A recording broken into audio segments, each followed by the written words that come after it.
জঙ্গলে একটি সিংহ হাঁটতে হাঁটতে হঠাৎ একটি খরগোশ আর একটি গরুকে তর্ক করতে দেখল। খরগোশ বলছে, আমি সবচেয়ে চালাক, গরু ভাই। তুমি শুধু খাও আর ঘুমাও। গরু বলছে, আমি সবচেয়ে দরকারি, মানুষ আমার দুধ খায়, আর আমি তাদের চাষের কাজে সাহায্য করি। এই দেখে সিংহ বলল, তোমরা তর্ক করছো কেন? চলো, আমি বিচার করি। একটা প্রশ্ন করব, যে ঠিক উত্তর দেবে সেই জয়ী। প্রশ্ন ছিল, জঙ্গলে সবচেয়ে ভয়ঙ্কর প্রাণীকে? খরগোশ ভাবল, সিংহ তো ভয়ঙ্কর, কিন্তু যদি আমি ওর নাম বলি, হয়তো খেয়ে ফেলবে। তাই সে বলল।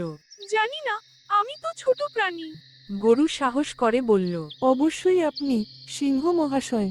সিংহ হেসে বলল, দুজনই বুদ্ধিমান।